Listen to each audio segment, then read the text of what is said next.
नमोकारमय मेरा जीवन बना दो, चरणों की रज से मेरा मन सजा दो। नमोकारमय मेरा मैं हूँ फूल छोटा तुम्हारे चमन का, कहीं हर न ले जाए झोंका पवन का।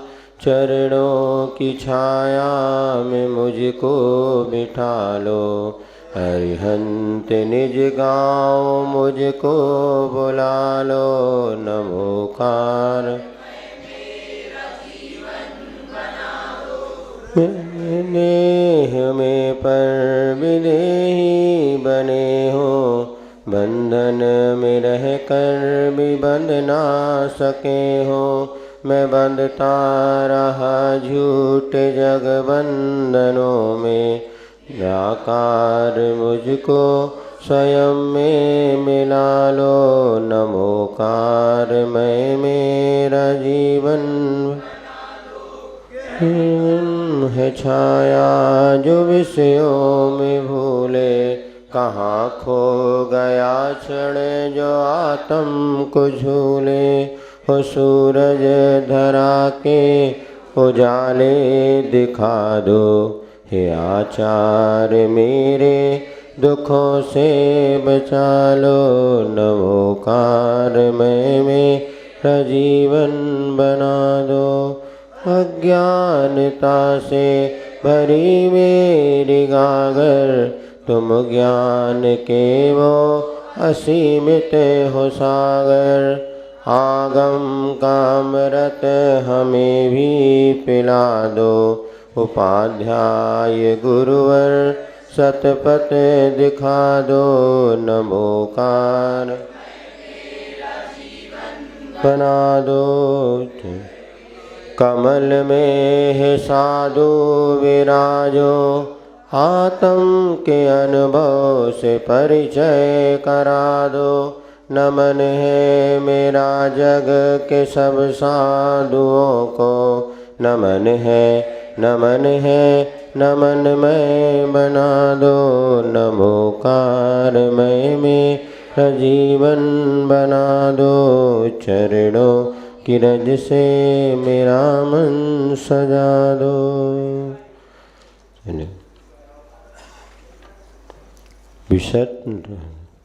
विसट कर हो गए। चलिए अब बैठ जाइए। बोले महावीर भगवान की, आचार्य गुरुवर श्री विद्यासागर जी महाराज की। कल हमने पंचमहागुरु भक्ति प्रारंभ की थी, पेज नंबर 2 पर। मणुयना इंद सुर धैर्य छतया, पंच कल्याण सोखावली पतया। दंसनम नान झानम अनंतम बलम, तेजनादिन्तु हंबरम मंगलम।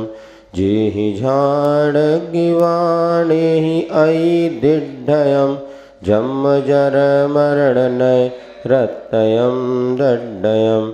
जेहि पत्तं शिवम सासयम ठाणयम, तेमहम दिन्तु से धावरम नानयम। चलिए, कल 2 ही छंद पढ़े थे। अरिहंत भगवान और सिद्ध भगवान की स्तुति करते हुए कहा गया था, जिन्होंने पंच कल्याणक के सुख की पंक्ति को प्राप्त किया है, मनुज आदि जिन पर 3 छत्र लगाते हैं, दर्शन ज्ञान और अनंत बल के धारी अरिहंत भगवान मेरे लिए श्रेष्ठ मंगल को देवें। और जिन्होंने ध्यान रूपी अग्निबाण के द्वारा जन्म जरा मृत्यु रूपी तीनों नगर को दग्ध कर दिया है, और शाश्वत सुख पथ को और ऐसे शाश्वत स्थान को जिन्होंने प्राप्त किया है, ऐसे सिद्ध भगवान हमारे लिए श्रेष्ठ ज्ञान प्रदान करें। आगे आचार्य परमिष्ठ की वंदना करते हुए कहते हैं, पंचहाचार पंचज्ञ संसाहया,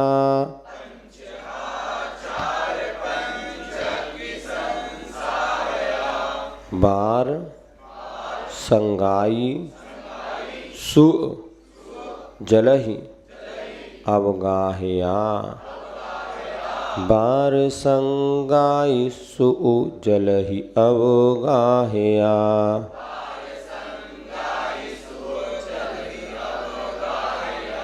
बार संगाई सु जलहि अवगाहया।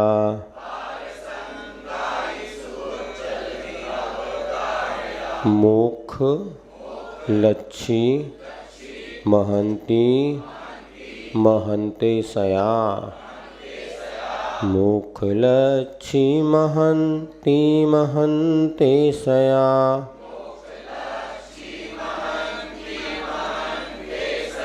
सूरिनो दिन्तु मोक्षम गया संगया। सूरिनो दिन्तु मोक्षम गया संगया।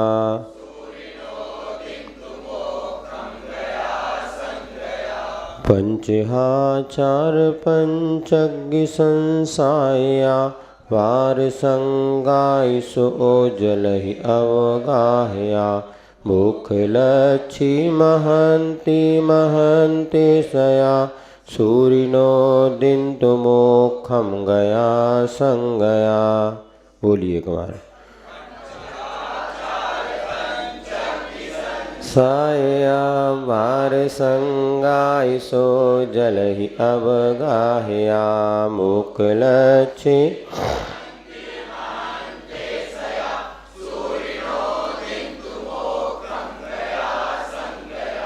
अब देखिए, पंचाचार रूपी पंचग्नि का जो संसाधन कर रहे हैं, अर्थात पंचाचार होते हैं ज्ञानाचार, दर्शनाचार, तपाचार, वीर्याचार और चरित्राचार।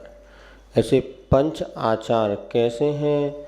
जो कि संसार में कर्म रूपी ईंधन को जलाने में सहयोगी हैं। ऐसे पंचग्नि अन्य दर्शन में, वैष्णव दर्शन में पंचाग्नि तप तपते हैं।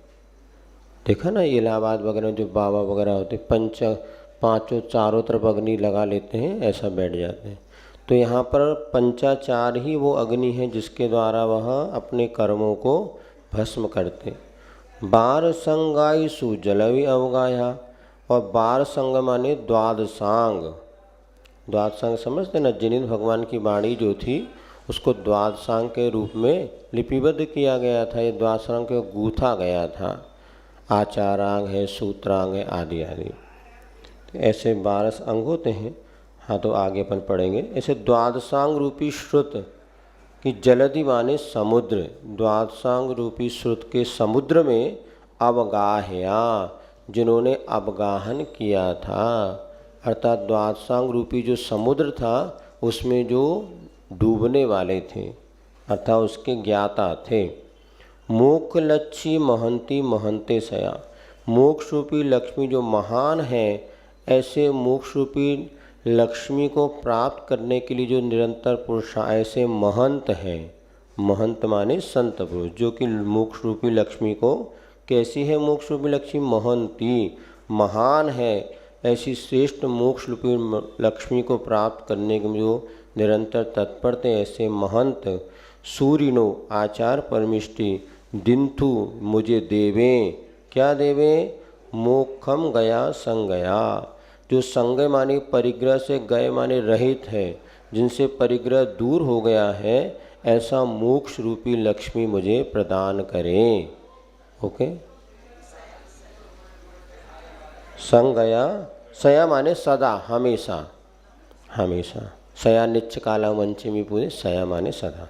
प्राकृत में हाँ, अब काय को कहें, लक्ष्मी कहने में तुम्हें क्या दिक्कत? तमान तुंग मवता मवुष मपुपेति लक्ष्मी। लक्ष्मी कहने से अच्छा लगता है थोड़ा। मोक्ष दे दो, अरे लक्ष्मी कहो ना, वाक्य भी पूरा होता है। कई बार वाक्य पूर्ति के लिए कुछ शब्दों को जोड़ना पड़ता, विशेषण लगा दो तो मोक्ष रूपी लक्ष्मी, ऐसा। क्योंकि लक्ष्मी सबको, लौकिक दृष्टिकोण से भी लक्ष्मी के प्रति लोग आकर्षण होते हैं। ऐसे इसीलिए पहले वो ही बताना पड़ता है जिससे लौकिकता से प्रभावित होकर वो मोक्ष मार्ग में आएगा है। आचार हम अब लोग पूछते महाराज आपको वैराग कैसे हुआ? वैराग कम हुआ, राग ज़्यादा हुआ। कैसे हो गया? गुरु से राग होता तो से सब कहाँ वैराग, पहले जैसा वैराग होता था कुछ देखा ही नहीं हमने। 18-19 साल की उम्र, ज़्यादा कुछ देखा नहीं। आज तो तुम लोग बहुत समझदार हो गए, फिर ज़्यादा। लेकिन मैं गुरु जी को देखा, उनकी स्तुति भक्ति लगा हाँ पंचम यही अच्छे हैं, गुरु जी अपना कल्याण कर देंगे। और उन्होंने भी अच्छे से रख लिया, पुचकार के फुटा लिया, पुटिया लिया, अपन भी संगे हो गए। तो अब बैराग कम है लेकिन सत्संगति का राग। इसलिए हमारा ये कहना है कि कुछ नहीं करो, आज जितनी समस्या उसका एक ही समान है, सत्संगति। कितना भी बुरा व्यक्ति हो लेकिन सत्संगति अगर उसको मिलती है तो उसके परिणामों में अंतर आता ही है। एक संस्मरण याद आ गया कि एक श्राविका एक बार हमारे पास आके रोने लगी, कर्नाटक की बात है। हमने कहा क्यों रोने लगी? बोले महाराज मेरा दीक्षा लेने का भाव था, लेकिन मेरे माता पिता ने ज़बरदस्ती मेरी शादी मौसी के कहीं रिश्तेदार में ले गए और वहाँ शादी कर दी। अब ऐसे ही देखो, मन तो दोनों तरफ होता है। महाराज के पास आओ तो लगता वैराग ले लो, दीक्षा ले लो, और घर जाओ तो लगता ब्याह करा लो। अरे देखो, वहाँ जाओ तो लगता है इतनी बढ़िया दुनिया काहे को छोड़ो भैया, ये सब दिखते हैं। राग का माहौल में जाओ तो, शादी में जाओ तो क्या लगता, ब्याह के माहौल में वही लगेगा। और यहाँ आओ तो बिल्कुल लगता है कि यार क्या रखा, चलो यही ग्रहण कर लो। अब उसकी महाराज जी की संगति में वहाँ पे महाराज जी का चातुर्मास हुआ तो बहुत उसके परिणाम हुए। अब लेकिन क्या हुआ, जब उधर कहीं ले गया तो उसका विवाह, और विवाह में किस्मत ऐसी निकली कि जिसका विवाह वो निरंतर दारू पीता। बाद में पता चला वो मंदिर भी नहीं जाता सब। अब वो बेटी आके रोने लगी, महाराज आप कुछ करो। हमने कहा क्या करें बताओ? तो हमने एक बार हमारे पास ले आ, तब तो हम देखे, बोले नहीं आएंगे, हम बस यही तो पुरुषार्थ है कि तुम्हें लेके आना है, कैसे नहीं आएंगे। और किस्मत से वो वहाँ तो नहीं ला पाई। जब हमारा बिहार हो गया तो दूसरे गांव में जब वो पहुँचे, वो पति को लेके आगे बताया महाराज। अब उस समय किस्मत की बात, उसी समय हमारे पाठशाला कोई मीटिंग वगैरह थी तो हमने दूसरे महाराज जी के पास पहुँचा दिया। वहाँ उन्होंने थोड़ी बहुत बैठे होंगे, जो भी अच्छा लगा। तो शिविर लगता था वहाँ सांगली में, तो हमने कहा बस शिविर में तुम जरूर आओ। बोले महाराज आ तो सकते हैं लेकिन हम पक्का नहीं करते कि हम 7 दिन बैठेंगे। तो हमने कहा ठीक है, तुम्हें जब मन लगे तो 1-2 दिन उस पुरुष से कहा इज्जत तुम्हें आना तो वहीं रहते हैं आप लोग, जब मन लगे तो ठीक है, नहीं तो चले आना। कहता ठीक है। वो दोनों शिविर में आ गए और 2-3 दिन ही रुका। वो कहने ज़्यादा तो मैं नहीं रुक पाऊँगा, 2-3 दिन रुका। लेकिन तीसरे दिन आकर के स्वयं ने कहा कि महाराज मैं आज से सारे व्यसनों का त्याग करता हूँ आपके चरणों में। अपने आप संगति का, हम कहे जितनी मेहनत आप लोग ये कर रहे हैं ना, बच्चों को पढ़ा रहे हैं, संस्कार दे रहे हैं, ये कर कुछ नहीं, सत्संगति में ले जाओ। हर साल में एक बार 10 दिन बच्चों को गुरुओं की, माता जी की संगति में ले जाओ। अपने आप वहाँ पे खरबूजे को देख के खरबूजा रंग बदलता है। तो जितने लोग अपने जीवन में पुरुषार्थ करके हार गए, उनके लिए सबसे बड़ा एक ही उपाय सत्संगति। पूरा पुरुषार्थ करो, चलो तो एक बार चलो, 1 घंटे चलो, 5 मिनट बैठ, ऐसी स्थिति हो। और हमने देखा महिलाओं की अपेक्षा पुरुषों में परिवर्तन के बहुत ज़्यादा चांस होते हैं, वो जल्दी बात मान लेते हैं। अभी एक महिला थी, वो अपने पति को ले तम्बाकू खाते थे वो, तो माता जी के पास ले गई। माता जी तम्बाकू खाते, वो मैं नहीं छोड़ूंगा, वो जा ही नहीं रहते, जैसे तैसे ले गई। अब माता जी ने उनको भी 1-2 बार में अपने मतलब थोड़ा सा प्रभावित हो गए, तम्बाकू छोड़ दिया। अब धीरे धीरे इतने छोड़ने लगे कि एक दिन वो आके फिर रोने लगी। बोले महाराज इनने तो सब कुछ छोड़ दो, जो तो नमक भी नहीं ले रहे भोजन में, अब तक समझाओ को जो खा पियो करो। हमने कहा क्या कहे तुम्हें ने तो छुड़वाओ। अब फिर धीरे धीरे वो कहते मुझे मुनि दीक्षा लेनी है। अब भी उनको फ़ोन आ गए, भी रोने लगी, महाराज वो मुनि बनेगी कह रहे हैं। हमने कहा बन तो जान दे, तुम्हें ने तो आगे बढ़ाओ। वास्तव में आज वो मुनि महाराज है, सत्य घटना, मुनि व दीक्षा ली उन्होंने। पत्नी अभी भी घर ही में जो दूसरों को समझात रही। समस्या समझावे वाले मजदार में हैं, इसलिए कहते अभव्य के प्रवचन से भव्य तर जाता। और हम तो आज यही देख रहे हैं पंचम काल में समझाने वालों को समझ में नहीं आ रही, जो समझ रहे हैं फिर भी नीचे समझ जाए। वो आज मुनि माँ, उनका जब फ़ोन आया कि मुझे मुनि दीक्षा लेना है, उनकी पत्नी को मैंने समझाया, आप ही के इतनी उनकी प्रेरणा दी, आज भी यहाँ पथ पे आ गए। स्वयं कहते मैं तो पूरा भ्रष्ट था, तम्बाकू तो उपलक्षण मात्र है, लेकिन 15-20 साल में ऐसा परिवर्तन आई बुद्धि कि आज वो मुनि बन के अपनी साधना कर रहे हैं। वो घर में रह के मोड़ा के संगे कहाँ कर बेगद महाराज जी कहाँ अभी भी आदि कहाँ छोड़ देगा, मैं छोड़ दे। उनका यदि कम से हमारे पैरे लड़ रहे हैं और हमारे संगे रहे जिंदगी भर, कहाँ तो और ऊपर उठ गए, ऐसा हो जाता है। अब हमारा तुम लोगों को देख के हो गया। हाँ, परिवर्तन कैसा घर गृहस्थी में तुम्हें लड़ाई भिड़ाई देखें अड़ोस पड़ोस में, हमने कहा अपन भगलो बेटा इसी में सार है। बाप बड़ा ना भैया, और सबसे बड़ा जो भैया जो दो भाई अच्छे प्रेम से रहते थे, ब्याह होवे के तो भाई हमने लड़ाई झगड़ा देखा। बाकी निमित्त तो अनेक होते हैं, नहीं कई बार ऐसा लगता था कि ये सब वन करें लेकिन इसमें कुछ मिलता नहीं है। अंत में जिन कुत्ता पीसे अंधा खाए, वो कहे अंधा पीसे कुत्ता खाए। तो जिंदगी भर करने के बाद भी सार कुछ नहीं है। फिर भी इतना ज्ञान नहीं था, वो तो क्या सत्संगति मिल गई, पूर्व भाव का कोई संस्कार होगा इस। अरे कछु नहीं, को बताएगा, कौन बताने वाला। आज तो तुम इतने, हमने जिंदगी में ध्यान ही नहीं को प्रवचन सुने कोई महाराज को। प्रवचन भी होते तो हम तो अपने बाहर खिलत कूदते 10 लक्षण में मौज मस्ती करेंगे, प्रवचन सुनेंगे। बाद में धीरे धीरे समझ में आया, तनक मनक बैठे, लेकिन कभी हमें ध्यान नहीं कि किसी महाराज के प्रवचन बैठ करके ध्यान से। वो तो बाद में गिफ्ट मिलती थी तो प्रश्नोत्तर के लिए भले बैठ जाते थे ऐसा, लेकिन उतना वो नहीं था, बस आहार देखने आया। लेकिन हाँ, पूर्व के भाव के संस्कार ऐसे काम आते हैं। तो यहाँ पे अपन क्या कह रहे थे, सूर्य नो दिन तू मोक्षम गया। चल लक्ष्मी की बात कर दी इसलिए बता दिया, हो गया। घोर संसार भी मांडवी कानने,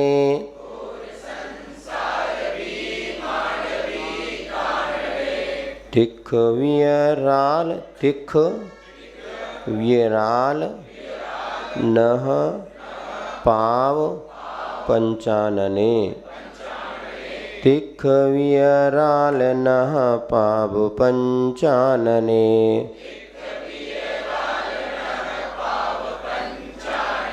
नठ मग्गाण जीवाण पहदेसिया, नठ मग्गाण जीवाण पहदेसिया।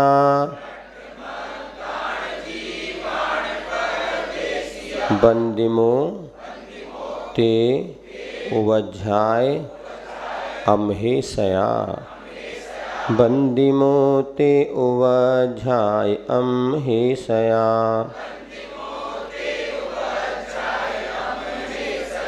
घोर संसार भी मांडवी कानने, तिख वियराल नह पाव पंचानने। नठ मग्गाण जीवाण पहदेसिया, बंदिमो ते उवझाय अम्हेशया। बोलिए कुल मांडवी कानने, तिख वियराल नह पाव पंचानने। नठ मग्गाण जीवाण पहदेसिया, बंदिमो। चलिए, इसलिए हम जो महिलाएं गर्म वो छुट्टियों में महीने महीने भर मायके जाके रुकती ना, तो कम से कम 10 दिन सत्संगति में बच्चों को ले जाओ। महीने भर 20 दिन मायके में रुको और 10 दिन किसी साधु संगति में, आर्यिकाओं की संगति में, जहाँ वहाँ जाकर के बच्चों को जरूर व्यवस्थित करो, जिससे कि वो उनके मन में परिवर्तन की कुछ संभावना हो सकती है। चलिए, तो यहाँ पर उपाध्याय परमिष्टि की अब चर्चा कर रहे हैं।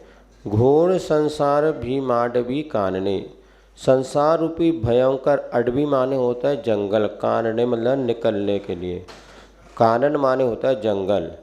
तो घोर संसार रूपी भयंकर जो था जंगल में, अच्छा कानन माने निकलना भी अर्थ होता है, बुंदेलखंड कहते हैं कड़ग है, या कानन माने जंगल भी होता है, अडवी माने भी जंगल होता है। तो भयंकर जो संसार रूपी जंगल है, उससे जो निकलने के लिए सहायक हैं, और जिसमें कैसा है वो जंगल, तिख वियराल नह पाव पंचानने, तीक्ष्ण और विकराल जिसके नख हैं, ऐसे पाँव 5 पाँव वाला पंचानन, सिंह जो होता है ना, सिंह से भी एक कोई बड़ा जानवर पंचानन माना जाता है। वो जो उसके 5 पैर होते हैं, ऐसा शार्दूल कुछ और कहते हैं उसको, पंचानन भी। तो सिंह से भी और भयंकर जो जंगल, ऐसा वो जानवर जिस जंगल में रहता था, ऐसे नट्ठ मग्गाण जीवाण पह देसिया।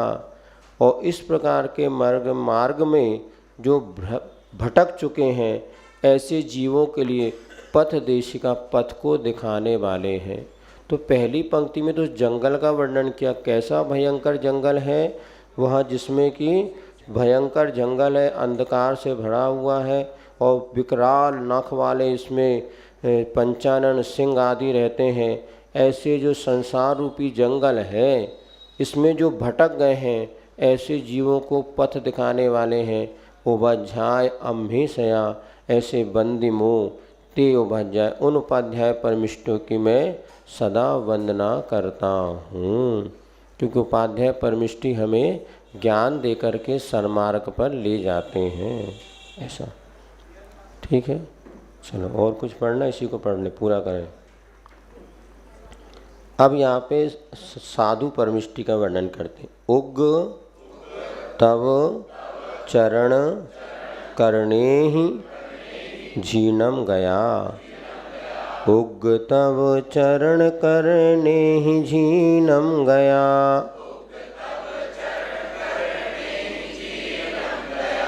उग तव चरण करणे ही जीनम गया,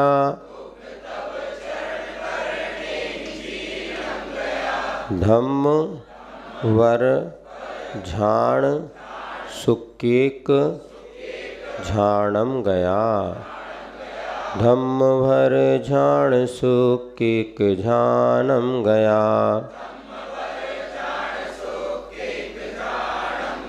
निभरम तव श्री ए समालिंगया, निभरम तव श्री ए समालिंगया, साहवो ते महम मोक्षपः मग्गया, साहवो ते महम मोक्षपः मग्गया,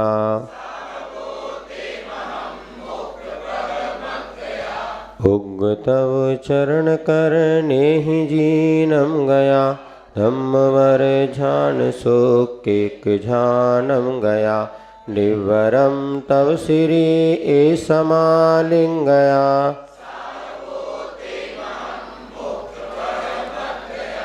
ठीक है, बन गया। फिर से एक बार पढ़ लो।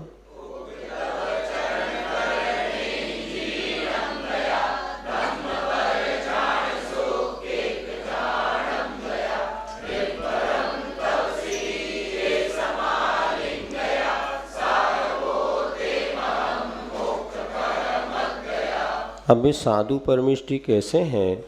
तो उग्र तब चरण करने ही, उग्र तपश्चरण करने से क्षीणम गया, जिनका शरीर क्षीणता को प्राप्त हो गया है अतः क्रस हो गया है। और कैसे हैं? धम्म वर झाण सुक्तिक झाणम गया, जो श्रेष्ठ धर्म ध्यान और एक मास शुक्ल ध्यान को जो प्राप्ति के लिए निरंतर पुरुषार्थ करते हैं। धर्म ध्यान और शुक्ल ध्यान 4 प्रकार के ध्यान होते हैं। आर्त ध्यान, रौद्र ध्यान, धर्म ध्यान और शुक्ल ध्यान। इसका वर्णन अपन आगे पढ़ेंगे। तो ऐसे 4 प्रकार में जो धर्म ध्यान और शुक्ल ध्यान हैं, आर्त और रौद्र ध्यान तो छोड़ने योग्य है और धर्म ध्यान शुक्ल ध्यान करने योग्य हैं। ऐसे ध्यान में जो हमेशा तत्पर होते हैं। धर्म ध्यान करना बहुत सरल है और आर्त ध्यान करना बहुत कठिन है। लेकिन होता आर्त ध्यान है, धर्म ध्यान कब होता है? धर्म ध्यान किस लिए सरल है? ठीक है, किसी को दुखी को देख करके इसका दुख दूर हो, ऐसा विचार करना भी धर्म ध्यान है। विपाक विचय धर्म ध्यान। जो भी हमारे सामने घट रहा है, देखो हमने कैसा पूर्व में अशुभ कर्म का बंद किया, क्या हमारे लिए ये शारीरिक तकलीफ बनी हुई है, ऐसा विचार करना विपाक विषय धर्म ध्यान है। उसी में कर्म सिद्धांत लगा लेते हैं तो धर्म ध्यान हो गया। और रोने लग जाते तो आर्त ध्यान हो गया। आर्त ध्यान को बहुत जल्दी धर्म ध्यान में परिवर्तित कर सकते हैं, थोड़ा सा सम्यक ज्ञान हमारे पास हो। मुनि महाराज क्या करते हैं, आचार्य कहते हैं मुनि बनने का कोई फावड़ा थोड़ी ना चलाना। मुनि बनने के बाद फावड़ा नहीं चलाना, मेहनत कम करना होता और माल या कमाई ज़्यादा होती है। मोक्ष का एक बहुत अच्छा रास्ता बताया इसमें, दोहापन देखते सी बहुत अच्छा। वो ध्यान आगे तो बीच बीच में बता दो बाद में। सम सम सम दम इसमें है कि नहीं है? यहाँ पेज नंबर 12 पर 19 नंबर का दोहा ऊपर, पेज नंबर 12 पर यम दम शम सम तुम धरो क्रम सह कम श्रम होय नर से नारायण बनो अनुपम अधिगम हो। तो अनुपम अधिगम यानी केवल ज्ञान, ऐसा ज्ञान जिसकी किसी से उपमा ना दी सके, केवल ज्ञान उत्पन्न हो जाता है। नर से नारायण बन जाते हैं, मनुष्य से भगवान बन जाते हैं। कब बनते हैं? तो 4 बातें चाहिए इसमें। पहला है यम, यम यानी होता है 5 पाप का त्याग। दम यानी होता है इंद्रियों को कंट्रोल में करना, अपने बस में करना, दबाना, ये तो निश्चित है। इसके बाद शम यानी होता है कसायों को कम करना, समन करना, शांत करना। और फिर सम यानी होता है समता रखना, जो जैसा मिला वैसा स्वीकार करो, भला ही, ऐसा कुछ आई को लिखा था ना। अब ये चारों चीज में देखो आप, तुम धरो क्रमशः कम श्रम होए, मेहनत कम होगी और कमाई ज़्यादा होगी। तो सबसे पहला 5 पाप को त्याग करने में बड़ी मेहनत होती है। हिंसा, झूठ, चोरी, कुसीर परेगा कैसे छोड़ें, बहुत कठिन काम है। तो इसमें मेहनत ज़्यादा है, लेकिन क्रम तो यही है, पहले 5 पाप का त्याग करना पड़ेगा। मुनि महाराज आज का पूरा त्याग है तो श्रावक का एक देश त्याग करेगा। तो पहला पुरुषार्थ क्या करना पड़ेगा? 5 पाप का त्याग करो। कैसे करो? यथाशक्ति त्याग करेंगे तो आपका, जब त्याग करेंगे तो क्या होगा? 5 इंद्रियों का दमन भी होगा। जो इंद्रियों की स्वच्छंद प्रवृत्ति है वो कम हो जाएगी। जैसे आपने रात्रि भोजन का त्याग कर दिया, अब जिसने रात्रि भोजन का त्याग किया उसको कभी रात में खाने के भाव हो सकते कि नहीं हो सकते? क्यों नहीं हो सकते? भाव हो सकते। अब रात्रि, जैसे मान लिए पहले क्या होता था, बच्चे थे, अब रात में तो त्याग कर दिया, लेकिन उसी में कोई अंकल जी आ गए, कोई रिश्तेदार आ गए, अब वो रात में खा रहे हैं। अब मतलब वो कोई मिठाई उठाई ले आए और सब बच्चे खा रहे हैं, अपन देख रहे हैं, तो जीभ तो लटका ही रही है। तो वो कहते कई समझदार लोग घर के, अरे देखो जीभ पानी तो आ ही रहा है, भाव तो हो गए, खा लो। ये बहुत गलत है, कभी भी ऐसा नहीं करना। भाव होने के बाद ही बेटा अब रख लो, सुबह तुम्हारे लिए 2 पीस रख, सुबह खाना, अभी तो आपका नियम है ना, अब नहीं खाना है, सुबह खा लेना और रख लिया। वो भी समझ रहे कि सुबह उठते सबसे पहले, क्योंकि देखो भाई अनादिकाल के संस्कार, वो छपा कोई ले भी ना ले, अभी नहीं खाऊंगा, तो ये यदि मान ली उसके मन में खाने का भाव है, कोई महान अपराध नहीं है। ये निश्चित मानना, पाप त्याग के बाद भी पाप करने के भाव आते हैं। क्यों? जो स्कूल जाएगा उसको तो सप्लीमेंट, जिसने त्याग ही नहीं किया। आज अपन जो कहते हैं ना भैया नियम लेने से हम डंडा ही लेना, कुछ दोस्त, अरे नहीं, जो नियम लेंगे उसके बाद जिसके परिणाम फिर भी नहीं खाया, उसका पुरुषार्थ ज़्यादा है कि जिसके खाने के भाव ही नहीं और उसके पुरुषार्थ ज़्यादा। बोलो पुरुषार्थ किसका ज़्यादा है? भाव हुआ फिर भी नहीं, उसके कर्मों की निर्जरा ज़्यादा है बजाय उसकी। अभी एक 35-36 साल का युवा हमारे पास आया है, वो कहने लगा महाराज बड़ी गड़बड़ हो गई। हमने क्या हो गया? बोले मैंने महाराज जी से नियम लिया था, स्वदार संतोष व्रत लिया था, फिर भी जब यहाँ वहाँ जाते परिणाम बिगड़ते। हमने बिगड़ते तो कोई बात नहीं, कभी आपको व्रत को खंडित नहीं, बोले खंडित कभी नहीं हुआ, वो इस संकल्प की वजह से मैं आज तक बचा हूँ, लेकिन परिणाम में कोई बात नहीं। परिणाम में पाप आ भी जाए ना तो नमोकार मंत्र पढ़ने से दूर हो सकता है। मुनि महाराज बनने के बाद भी हो सकते हैं। तो कायस्वर कर लिया तो पाप धुल जाएगा। वचन से मत करो, वचन से कर लिया तो थोड़ा बहुत और वो भी धुल जाएगा, नहीं काय से करेंगे तो अनाचार होता है।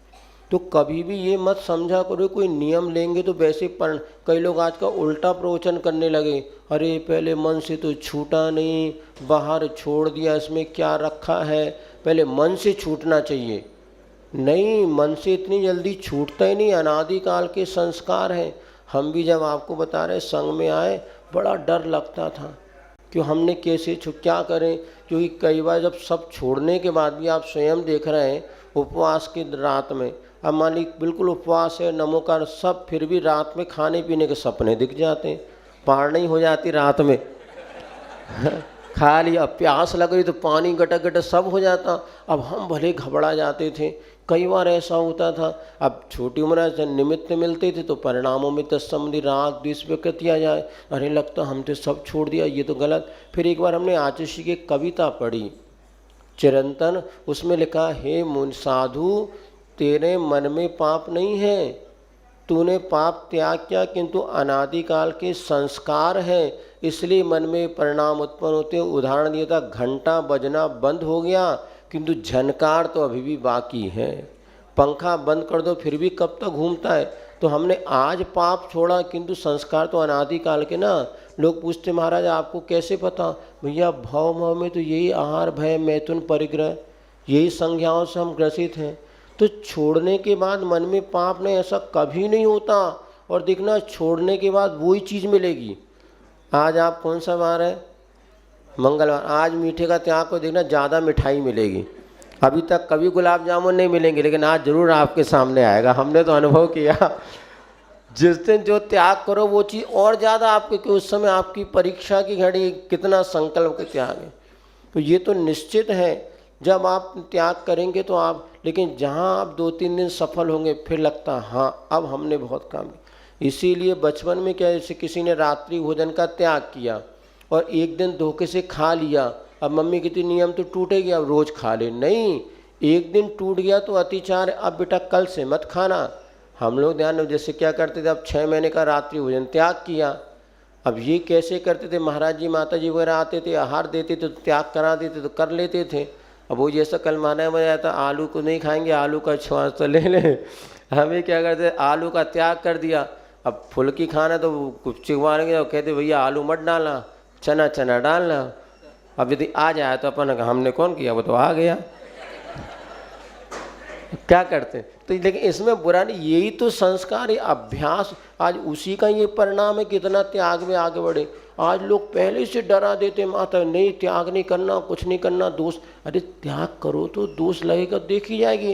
लेकिन यदि मानी महीने भर में 29 दिन भी उसने पाल, हम शिथिलाचार का समर्थन नहीं कर रहे, किंतु जब कभी आप प्रयास करेंगे तो मन है अनादिकालीन राग के संस्कार हैं।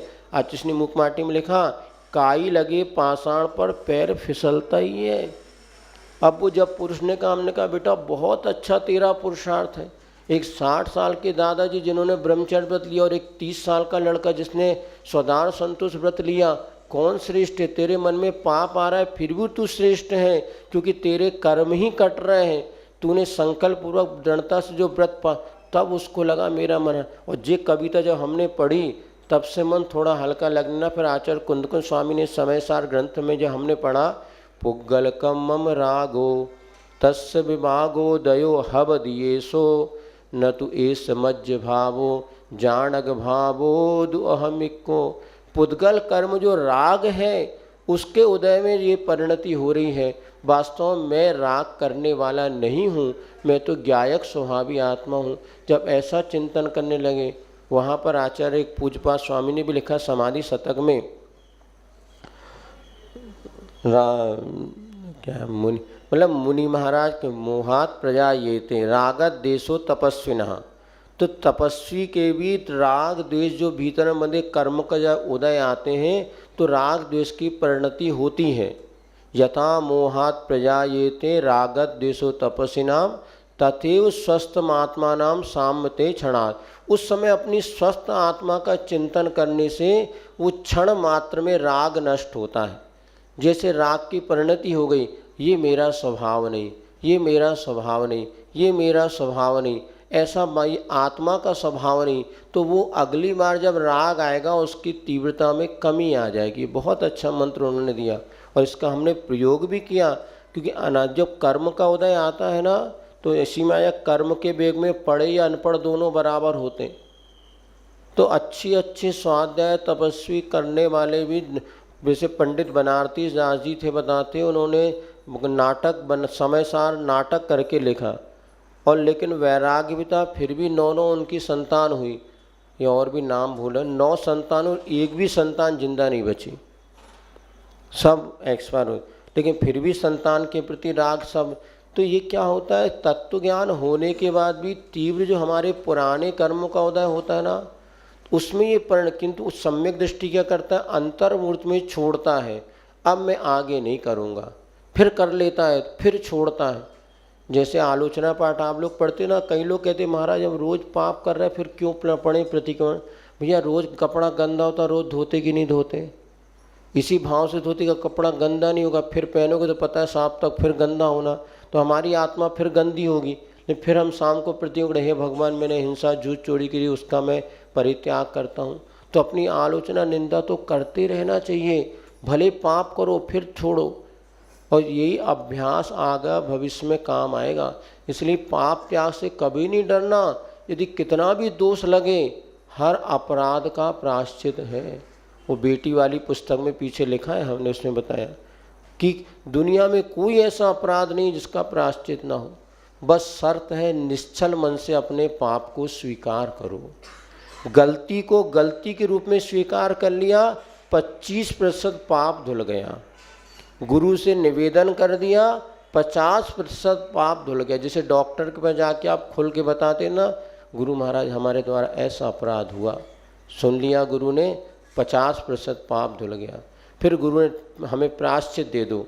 अब भले प्रायश्चित में 9 बार नमोकार मंत्र भी दे दें, लेकिन वो 75% पाप धुल गया, और निर्दोष रीति से उसका पालन कर लिया और अपनी आत्मग्लानि करते भविष्य में ना करने का संकल्प लिया, 100% पाप धुल जाता है। पूरी आचार संहिता जो कानून बना है, माँ जैन दर्शन को ही आधार बना के दिया। ये फूलन देवी वगैरह जो बताते हैं सांसद तक बन गई, अपराध को कबूल कर लिया, सरकार ने पूरा माफ़ कर दिया और उसको अच्छा सांसद बना दिया। अपराध होना कभी बुरा नहीं है, अपराध को स्वीकार नहीं करना बुरा। दुनिया में कौन है जिससे गलती, मात भगवान ही है, बाकी हम तो इंसान हैं। हम लोगों से तब गलती हो जाती है, गुरु जी के पास पहुंचते हैं और निवेदन करते हैं, तो गुरु जी भी अपनी बात अच्छी जब सुन लेते हैं तो बाद में वो प्रायश्चित देते, अपना काम धुल गया। इसीलिए अपराध होना उतना बुरा नहीं, ये बात बच्चों को बताओ। आज बच्चे कई बार छोटी सी गलती कर लेते हैं, फिर ब्लैकमेल में ज़िंदगी गुजारते हैं, बाद में भीतर घुटते रहते हैं। कोई नहीं, कितने, हम तो हमेशा कहते कितनी सी बड़ी बड़ी गलती करो, एक बार बता दो बस। एक बच्चा आया था, हमने बेटा तुझे नियम लेना मत ले, लेकिन जो एक नियम ले ले, जो भी करूँगा मैं अपनी माँ को बताऊँगा या गुरु को बताऊँगा। दारू पीना है तो बस एक बार मुझे बता, महाराज मुझे दारू पीना है, मैं बता दूँगा, पीना है पी ले, लेकिन गुरु को बता के पीना। जो पाप करना है करो, लेकिन अपने से बड़ों को किसी को एक बार बता के करो, तो आपको उससे सन्मार्ग मिलेगा। लेकिन क्या होता है, अपन उन बदमाशों को बताते हैं, अपने फ्रेंड सर्कल को, दुनिया को पता है, लेकिन माँ बाप और गुरु को गलती तो कभी सुधार होता नहीं। वो घी में, आग में घी डालने का काम करते हैं। आज ये हो रहा है, संगति के कारण ही सबसे बड़े दुष्परिणाम हो रहे हैं। और संगति में आजकल 9 बोई पूरे कुएं में भांग घुलती जा रही है, और जो हमें सन्मार्ग बदलाने वाले वो तो कांटे जैसे चुभते हैं। गुरुओं के पास लोग आके बैठना तक नहीं चाहते, और तो चलो आए भी तो मार मार मम्मी पापा के आ जाए तो कर लो, और ये स्थिति बनती है। इसीलिए 2 बात आपको बता दी, पाप से कभी हो जाए तो यहाँ पे यम कठिन है, फिर दम, उसके बाद इंद्रियों को दमन अपने आप होता है, अभ्यास से होता है अपने आप। फिर लगता है हमें रात में खाना है, नहीं 2-4 बार इच्छा भी होगी, फिर ऐसा होगा कि सामने वस्तु रखे रहने, भैया हमारा तो त्याग है। जैसे चाय छोड़ने वालों को पहले तो लगता है बहुत कठिनाई, 3 दिन नहीं, और 3 दिन बाद लगता है बार बार, कई बार इच्छा भी होती है। अब वो आए नहीं, वहाँ पत्रकार जी हमारे वो बता रहे, वो यहाँ बैठे थे, कल उनका मंच बोला था, विदिशा वाले अविनाश जी, अब बता रहे हैं मैंने कल आजीवन चाय का त्याग कर दिया, और जब पहली बार हमने कहा मैं आहार नहीं दूंगा, आज चाय नहीं पी सकता, चाय नहीं छोड़ सकता। फिर जैसे संगति आई, भाव मन बना, 3 दिन तक ऐसा पेट गड़बड़ रहा, बोले चक्कर ही आ रहे थे, कोई काम महाराज पी लूँ क्या पी, है हमने कहा बिना बिना। तो अभी आए हो महाराज, अब मेरा आजीवन त्याग, उतना अच्छा लगा। तो ये तो नियम है, ये मानना योग में प्रारंभ में कष्ट है लेकिन बाद में सुख है, और भोग प्रारंभ में सुख है किंतु उसका अंत दुखदाई है। योग का प्रारंभ दुखदाई है किंतु अंत बहुत सुखदाई है। योग माने मन वचन का कंट्रोल करो, और भोग में क्या होता, तत्कालिक तो बहुत अच्छा लगता किंतु बाद में बहुत कष्ट के साथ जिंदगी व्यतीत होती है। इसलिए योग का भी सहारा लेना चाहिए, और नियम लेने से कभी मत घबराओ। नियम ले लो, टूट जाएगा तो हम तो बैठे, डॉक्टर किस लिए बैठा बताओ, बीमार हो तभी तो, खाते समय नहीं सोचते हम खाएंगे तो बीमार हो जाएंगे, वहाँ तो अटगम सटगम सब कह रहे हैं एक दवाई खा लेंगे ठीक हो जाएगा, ऐसे हम बता रहे। कोई भी अपराध हो कभी भी नहीं, हमारे पास तो ऐसे ऐसे लोगों का स्थितिकरण हुआ है कि जिनकी तो पूरी ज़िंदगी बर्बाद थी, किंतु खुल का एक तो ऐसे स्थिति मतलब आत्महत्या करने के लिए एक बेटियाँ जा रही थी, वो उसको पुण्य योग होगा, उसकी बहन हमारे पास ले आई, थोड़ा हमने उसको समझाया, उसने बताया ज्ञान दशा मेरे साथ ऐसी गलती हो गई, अब मैं ना जी पा रही हूँ, ना उगल पा रही हूँ, ना निगल पा रही हूँ, और बीच की फिर हमने उसको समझाया, आज बहुत अच्छी स्थिति में ग्रस्त में रह कर के और बहुत अच्छी समाज सेवा में वो आगे तत्पर है। तो नहीं तो क्या उसको कांटे के समान सारी जिंदगी झुलती है ना। इसीलिए माता पिता को भी ध्यान रखना चाहिए, कहीं कोई बच्चे गलती करते तो उनको एकदम ना करके कहीं ना कहीं मार्ग दिखाओ। और आज बहुत सा अभी चलो फिर कभी बताएंगे, ऐसी स्थितियां बन रही है। सम यानी होता है जब इंद्रियों का दमन करेंगे, कसायों का समन हो जाएगा। मुझे क्रोध नहीं करना, मान लोभ माया अपने आप, इसमें भी श्रम और कम है। बताओ, त्याग करने में थोड़ी कठिनाई है, लेकिन कसाय गुस्सा नहीं करेंगे हम, तो ये कठिन काम है कि सरल है? वैसे निमित्त से बचो और नहीं करेंगे गुस्सा, भाई कोई कुछ भी कहे, ये मान के चलो हमारे कर्मों का उदय है। हमारे कमरे में हाइकू लिखा, वो लिखा ना थॉट्स, सब लोग पूछते महाराज इसका क्या अर्थ है, क्या लिखा है कमरे में, पढ़ा किसी ने? जो निमित्त पर आरोप लगाएगा उसका मोक्ष मार्ग डगमगा जाएगा। तुम्हारा निमित्त क्या होता है? हाँ, वो एक आचार्य का जो फोटो बना है ना, आचार्य के थॉट्स थे, हमने ज़्यादा कभी कुछ नहीं लिखा।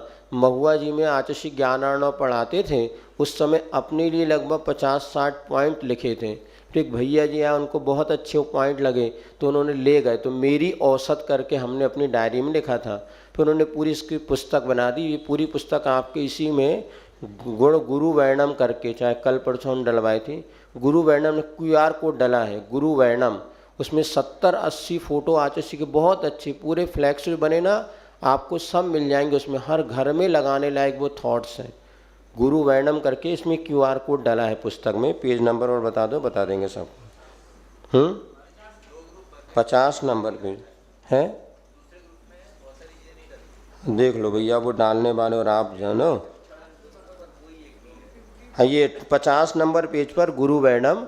अब उसका अर्थ हम आपको बतला रहे थे। हाँ सुनिए, गुरु वर्णम ने 50 नंबर पेज पर, ये जीवन की पहली के बाजू में, जीवन की पहली में पूरी भजन की पुस्तक है। विद्यार्थियों के प्रश्न में स्टूडेंट्स हमसे प्रश्न पूछते थे, स्टूडेंट मीटिंग्स पहले हम रखते थे, उसमें विद्यार्थियों के लगभग 150 प्रश्न हैं जो बच्चे हमसे पूछते थे। हम भी पहले जब स्टूडेंट मीटिंग्स रखते थे, हमारा दिन भर का सत्र चलता था और बिल्कुल 3 बार बच्चों को नाश्ता, उसमें बच्चे प्रश्न ही प्रश्न, उनके प्रश्न में ही हमारा शंका समाधान जाता था।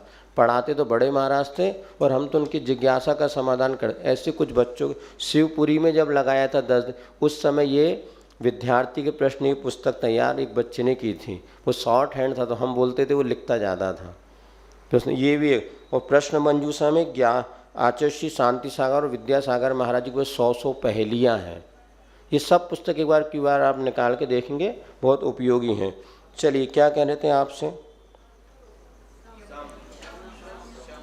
हाँ, श्रम यानी कसायों को कम करने में मेहनत, नहीं और कुछ बता। हाँ, वो हाइकू लिखा, वो निमित्त का, इसका अर्थ ये कि जैसे आपको गुस्सा आया, देखो महाराज जी ने हमें गुस्सा दिला दिया, अरे हमने दिला दिया कि आपको आया, बताओ? तो आप निमित्त पे टूटोगे तो हमेशा विकल्प रहेगा, देख उनने हमारे साथ नहीं, हमारा कर्म का उदय था। कोरोना किसको अटैक किया बताओ? कोरोना ने मारा कि अपनी कमजोरी ने मारा? वहीं दो व्यक्ति दोनों भोजन जाके लेकिन एक को कुछ नहीं हुआ और दूसरा को, हम जहाँ पे पथरिया में हमारा वर्षा योग था, हमारी पूरी लाइन से कोरोना वाले थे, पड़ोस में कोरोना, अड़ोस में कोरोना, इधर सब कोरोना के मरीज। और वो तो जो हमको वो फिर कभी सुनाएंगे। और वो SDM साहब जैन साहब थे, अब वो जो 3 घर बांधने पड़ते रस्से से, तो हमारे जहाँ वही धर्मशाला बांध रहे थे। फिर ने कहा नहीं वो एक सज्जन के लिए कले वो साहब हमारा तरफ का बांध सो, दादाजी घर से बाहर ना निकले। मतलब एक तो हम एक और उसके 2 तरफ बाजू में 3 तो रास्ता बांधना पड़ता था, तो उस तरह को बांधा, हमारे यहाँ का उसने नहीं बांधा। बोले महाराज जी का अच्छा भी नहीं लगेगा। तो हमारे जस्ट बाजू में एक श्राविकों को कोरोना हो गया था। अब वो आज क्लास में पढ़ के गई, दोपहर को सरवार सिद्धि, और शाम को उनको कोरोना टेस्ट करा, कोरोना निकला। अब ये सब घबरा गए।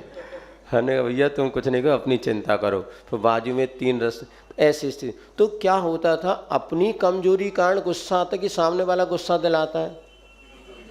अपनी कमजोरी निमित्त तो हो सकता है, फिर भी मूल कमजोरी अपनी है। तो निमित्त पर मत टूटो। यदि आप सुखी रहना चाहते हैं तो एक सूत्र बना लो, मेरे कर्म के उदय से हो रहा है, सामने वाले की गलती नहीं है, कभी संघर्ष नहीं होगा। और वो थॉट्स तो हमेशा निमित्त पे ज़्यादा मत टूटो। हो भी गया तुरंत बदलो अपने परिणामों को। कल हमें बहुत गुस्सा आ गई थी, पहली बार इतने दिनों में गुस्सा आई। कभी गुस्सा नहीं आया। और हुआ ये कि एक माँ अपनी 3 बेटियों को लेके आए। बोले महाराज ये सब पढ़ने आए इंदौर, झांसी के। हमें इतनी गुस्सा आई, हमने कहा झांसी में कोई स्कूल नहीं क्या? बोले सब कुछ है।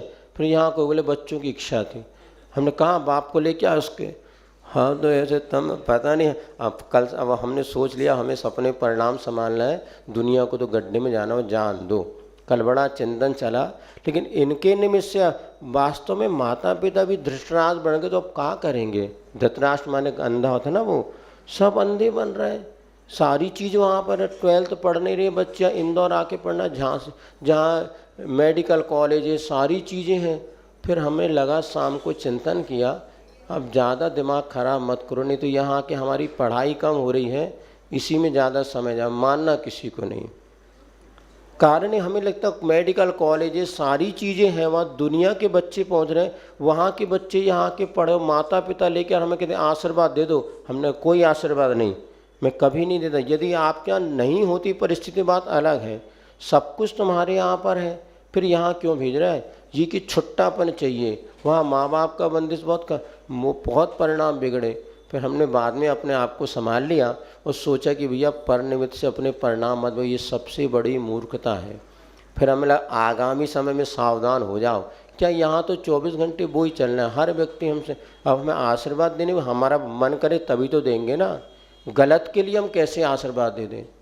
जब हमें लग रहा है ये बात गलत है, अनुपयोगी, अनावश्यक है, हम क्यों दें? अब बच्चों को बोले अमेरिका पढ़ने भेजेंगे, क्यों? यहाँ नहीं है क्या? है सब कुछ। फिर 60 लाख रुपए साल का खर्चा कर रहे हैं, तो इतने में 3.5 करोड़ में तो यही लड़का डॉक्टर बन जाएगा। नहीं साहब अमेरिका में पढ़ के खुदा को गजब हो रहा है क्या?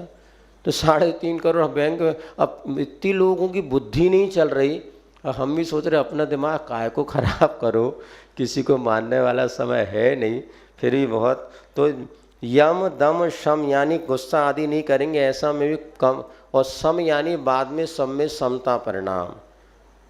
सुख में मग्न हो कभी ना फूले, दुख में कभी ना, इसमें कम मेहनत है लेकिन कर्मों की निर्जरा बहुत है। हम लोग बैठे क्या काम, लोग हमारी भैया वृत्ति करने आते, महाराज के पाँव दबाओ। हम भैया मेहनत तो तुम कर रहे हैं, हम तो चले ही नहीं दिन भर। मेहनत तो महाराज कर रहे कि तुम लोग ज़्यादा मेहनत करते, बताओ। महाराज को काय को काम, बढ़िया आराम से बैठे हैं, दिन भर पढ़ो लिखो, कोई काम तो है नहीं, फिर भी 25-50 लोग पाँव दबाने आ जाते हैं।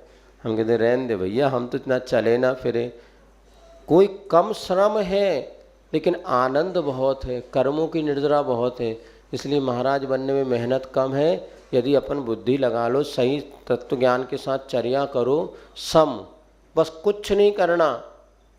कोई तलवार मारे तो भी टेंशन नहीं लेना, कोई आरती उतारे तो भी प्रसन्न नहीं होना, बस इतना सो काम करना है। बता बैठे बैठे करना, बस सामने वाला एक आरती उतार रहा है और एक डंडा लेके खड़ा है, दोनों के प्रति विकल्प नहीं करना। मेरा पुण्य का उदय है तो सामने वाला आरती उतारेगा, पाप का उदय है तो डंडे से मारेगा। ये कर्म सिद्धांत को बैठ जाओ तो श्रम नहीं करना, क्रमशः कम श्रम होए और भगवान बनने का रास्ता आपको बतला दिया। चलो भैया अभी दे पूरी हो जान दे भैया। हाँ भक्ति हो गए ना। हाँ बताते रहे, एक में ये हो गया न उग्र तव चरण झीणम गया धम्म निभरम तब श्री ए समाने। हाँ निर्भय, निभर माने जो किसी पर निर्भर नहीं है, तप रूपी श्री यानी लक्ष्मी को जिन्होंने समा लिंगा, जिनका उन्होंने आलिंगन किया है या जिन्होंने तप रूपी लक्ष्मी को स्वीकार किया है, ऐसे साहबो वे साधु परमिष्टि महम मोक्ष पह मज्ञा, हमारे लिए मोक्ष पद का जो मार्ग है, मोक्ष का मार्ग वो मेरे लिए प्रदान करे। ते मह मोक्ष पह मग गया, मार्ग मतलब दिखावे, ऐसे मोक्ष का पथ हमारे लिए वे मुनिराज दिखावे। ये प्रसंग यहाँ पर कहा है। ठीक है, चलिए इस प्रकार से हो गया। हाँ पूछो भैया क्या बोल रहे हैं। हाँ स्वधार संतोष व्रत माने इतना ही होता है जिनके हमने एक दिन पहले ही बताया था, ब्रह्मचर्य कुशील पाप के समय विवाह, जैसे उस दिन महाराज जी ने विवाह इतर संबंध का त्याग, जिनसे विवाह हुआ है ऐसे पति पत्नी एक दूसरे को छोड़ करके अन्य स्त्री पुरुषों के साथ राग रंग करने का त्याग होना चाहिए। यहाँ तक कि साथ में नृत्य करना, हाथ पकड़ना, ये सब कुशील पाप में आता है। लोग कहते हमारा हाथ से हाथ मिलाने में क्या वायदा, जैसे हमने बताया ना आजकल लड़के लड़के हाथ में हाथ मिला रहे हैं, गले लग रहे हैं, हक कर, ये सब कुशील पाप का ही तो एक रूप है। जब कन्यादान होता है तो पिता अपनी बेटी का हाथ किसी पुरुष के हाथ में देता है, तो इसी को कन्यादान कहते हैं। अब पहले ये सब मरे, अब क्या हो गया, वो आम बातें हो गई। तो कोई भी बुराई, पहले तो बुराई लगती फिर बाद में बुराई नहीं लगती। बोले क्या कर रहे हैं, हम इतना ही तो कर रहे हैं। लेकिन हाथ पकड़ने से जो राग का भाव पैदा होगा वही आगे जाके शारीरिक संबंध के निमित्त बनते हैं। तो अपनी मर्यादा को बनाए रखना यही कुशील, ये स्वदार। ऐसे स्त्रियों का भी होता है कि पुरुष जिनको पति माना उसके सिवा अन्य पुरुषों के साथ राग रंग नहीं करना, मर्यादा का ध्यान रखना। अब देखो आज भी पुराने बुजुर्ग लोग, जैसे आप बैठे तो अपन दूर बैठो भैया पुरुषों से, महिलाएं यदि समझदार हैं तो अपने आप मर्यादा बना के रखते हैं। अब वो बीच में एक ही साथ बैठ जाओ और ज़रूर धक्का मारे, ये सब कुशील पाप का भाव है।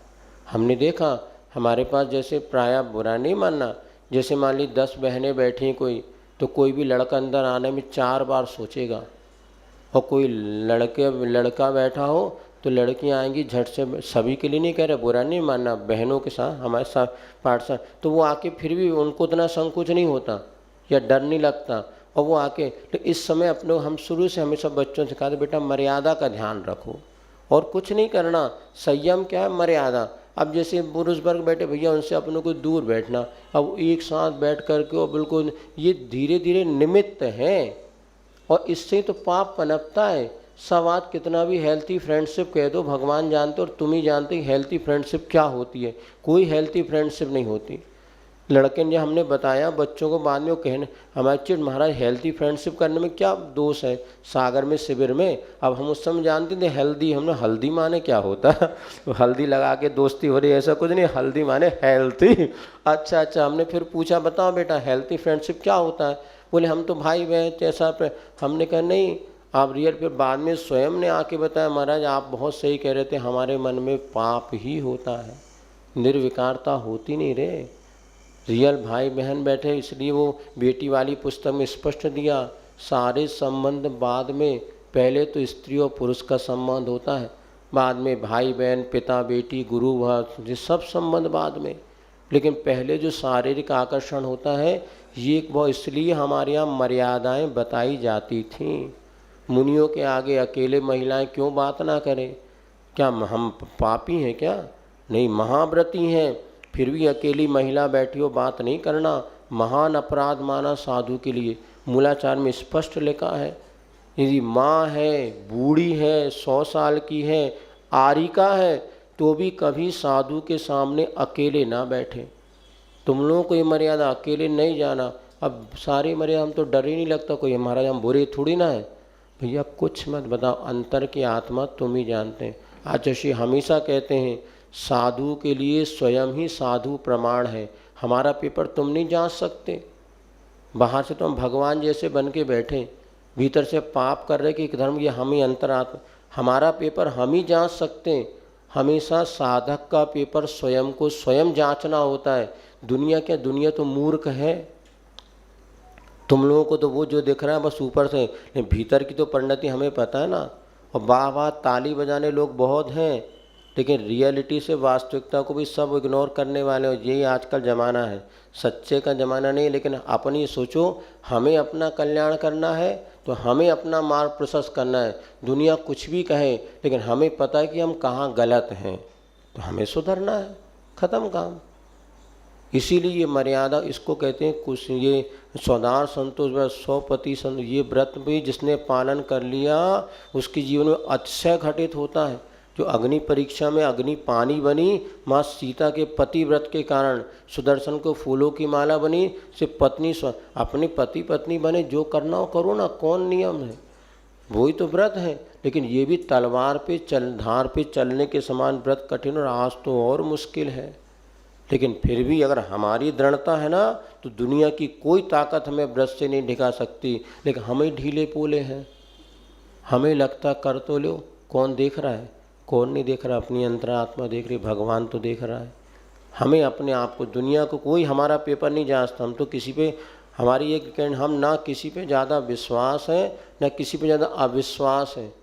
हमने सब दुनिया 22 साल में देख ली, कितने दूध के धुले दिखने वालों की क्या दशा है, और बुरे दिखने वाले कितने अच्छे हैं ये भी देख लिया।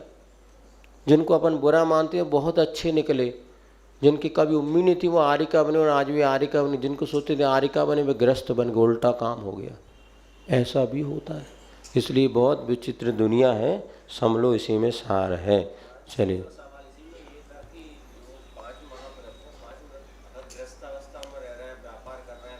हाँ, तो इसलिए गृहस्थों के अणुव्रत होते हैं, महाव्रत नहीं होते हैं। उस दिन बताया था अणुव्रत होते हैं तो आप जानबूझ के किसी को नहीं मारेंगे, लेकिन मर जाएगा तो कोई बात नहीं है। इसीलिए तो कह रहे हैं झूठ उतना ही बोलो जितने किसी को फांसी की सजा ना हो। स्थूल रूप से झूठ का त्याग है, बाकी झूठ तो बोले गई।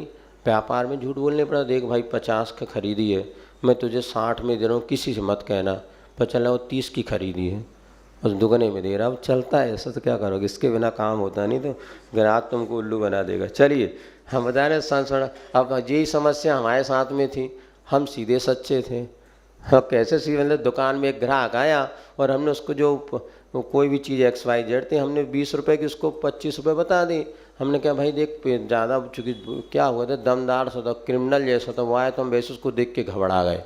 पुलिस वाला उसको हाथ में हथकड़ी पकड़ा था वो सामान है, तो हमने उसको 20 का 25 बता के हमने कहा इससे कौन पंगा मोल ले। अरे भैया तुम 20 में दो, ज़्यादा दे रहे। हमने कहा नहीं, हम तो वैसे ही आपको, तो वो चला गया। दूसरी बार जब आया तो दूसरे भैया ने उसको 60 रुपये बताया, वो 40 में दिए, बहुत खुश होके ले गया।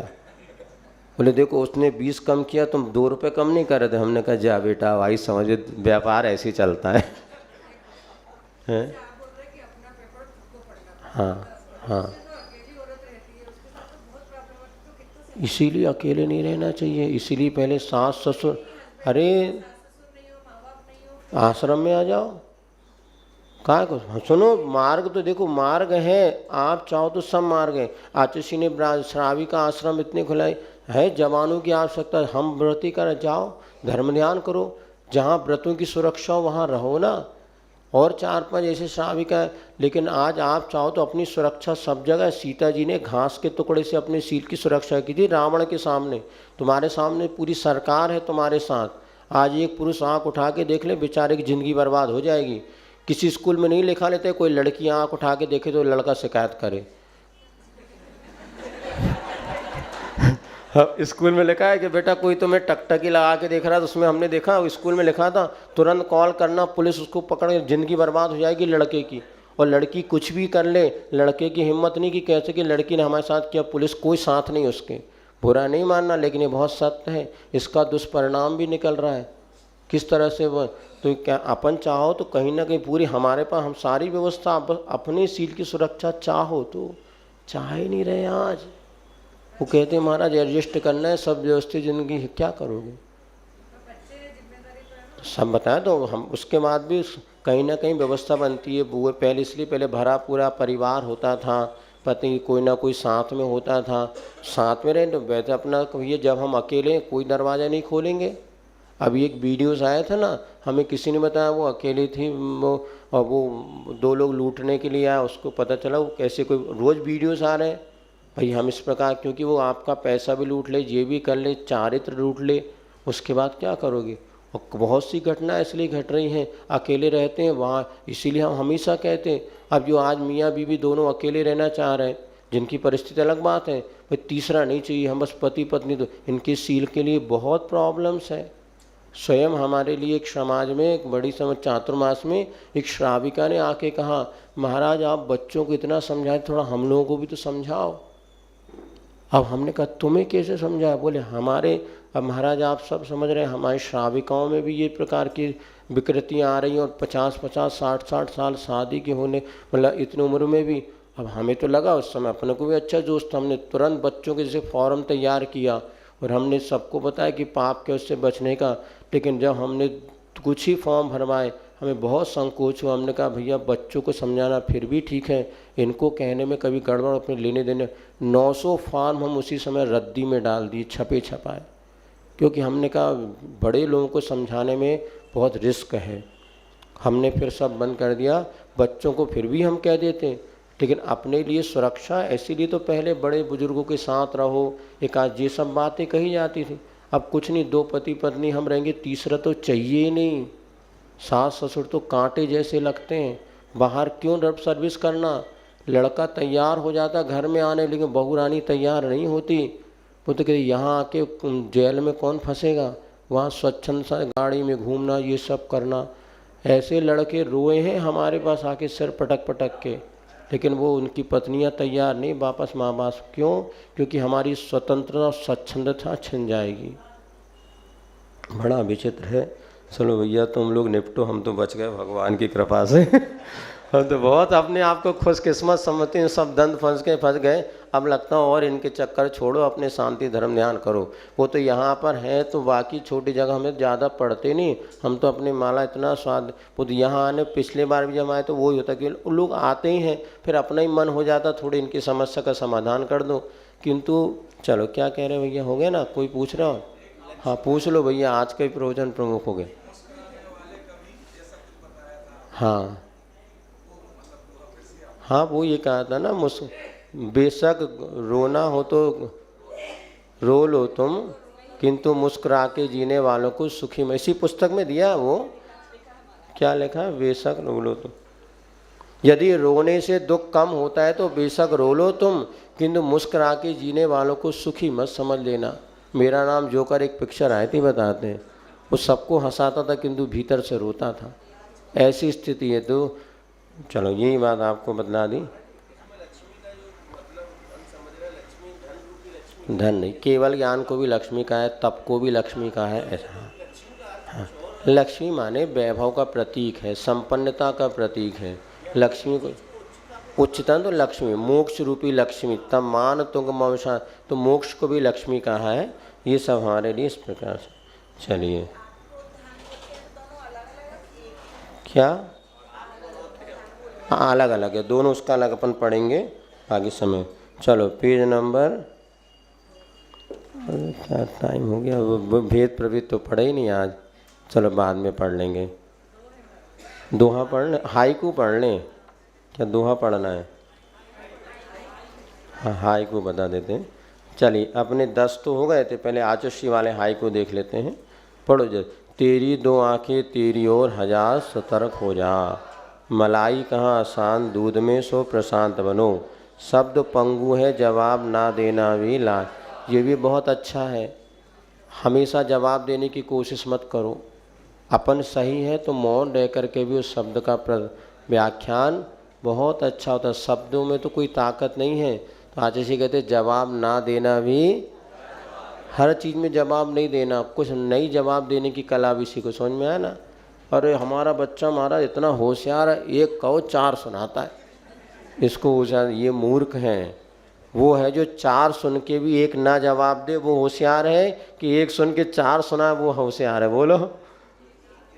जो 4 बात सुन ले फिर भी जवाब नहीं देता वो बहुत श्रेष्ठ साधक माना जाता है। जो एक के 4 जवाब देते वो तो हम बड़बोला माना जाता है। इसलिए मोक्ष मार्ग में तो उल्टा है, इसलिए तो बता दिया आपको। सब तो पंगु है, जवाब ना देना ही लाजवाब है, हर बात का जवाब नहीं दिया जा सकता ऐसा।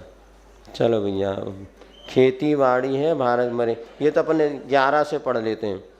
परिचित भी अपरिचित लगे स्वस्थ ध्यान में। महाराज हमको आपने पहचान लिया?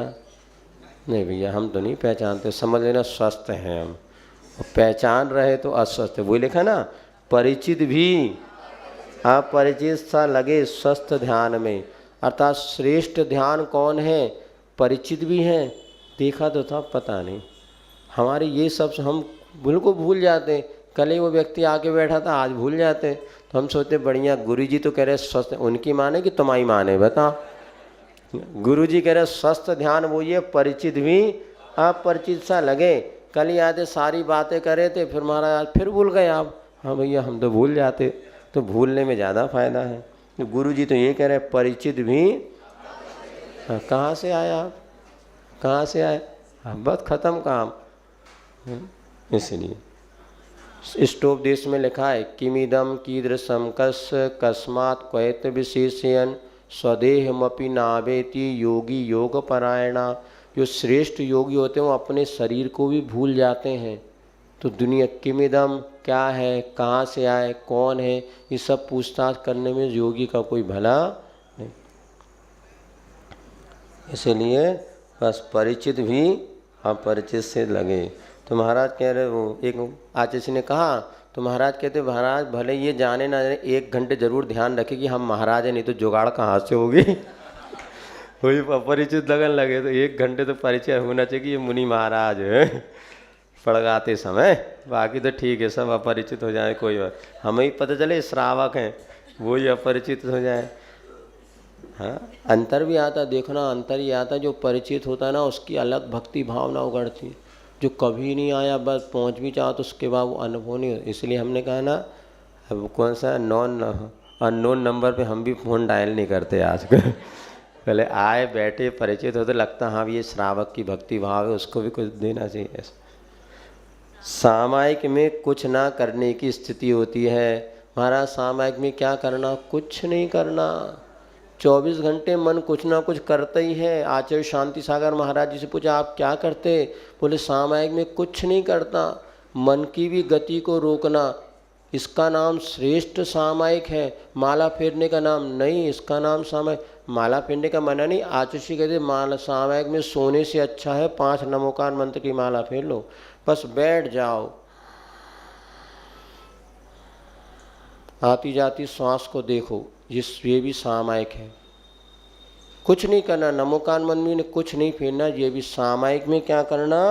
कुछ नहीं करना होता है। यही सर्वश्रेष्ठ स्थिति है। लेकिन महाराज पैर भी हिलता रहता, मन भी भागता रहता है, इसलिए सबको पहले ठंडा करना पड़ता है।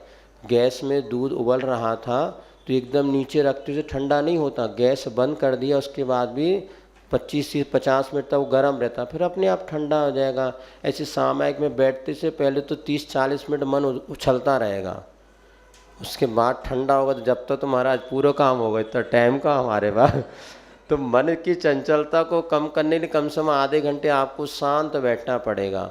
उसके बाद वो दूध ठंडा होगा। अपन ने गैस से उतारा नहीं, तुरंत ठंडा हो जाए, दौड़ कर क्या तुरंत मन लग जाए सामायिक में, ऐसा मन नहीं लगता। लगता हो तो हम काहे को घर छोड़ते हैं। चलो भैया पंडित जी आ गए। जब बच्चे लेट आते हैं ना, क्या करोगे आप तो सही टाइम पे। अच्छा नहीं, डूबना ध्यान है, तैरना स्वाध्याय, अब तो डूबो। तो डूबना ध्यान है और तैरना, अभी आप लोग तैर रहे हैं लेकिन ध्यान में डूबा जाता है तो अलग ही आनंद आता है। अब तो डूबो। गुरु मार्ग में पीछे की वायु सम हमें चलाते। जैसे पीछे से हवा हमें आगे बढ़ाती ना, ऐसे गुरुओं का सहारा होता है जो हमें आगे बढ़ने में सहायता प्रदान करता है। चलो छुट्टी है। पेज नंबर 12, 13 नंबर पेज, जल्दी से। दुनिया में सबसे न्यारा यह आत्मा हमारा, सब देखन जानन हारा यह आत्मा हमारा। दुनिया में सबसे शस्त्रों से कटे नहीं काटा, नहीं तोड़ सके कोई भाटा, मरता न मरी का मारा यह आत्मा हमारा। दुनिया में सबसे यह जले नहीं अग्नि में, भीगे न कभी पानी में, सूखे न पवन के द्वारा यह आत्मा हमारा। दुनिया में माँ बाप सुता सुत नारी, झूठे झगड़े संसारी, नहीं देता कोई सहारा यह दुनिया में। मत फंसो मोह ममता में, मक्खन आजा आपा में, तन धन कछु नाही तुम्हारा यह आत्मा हमारा। दुनिया में सबसे न्यारा आत्मा हमारा। जिन वाणी के ज्ञान से सूझे लोकालोक, सो वाणी मस्तधमु सदा कायु सर्गम करोमि हम।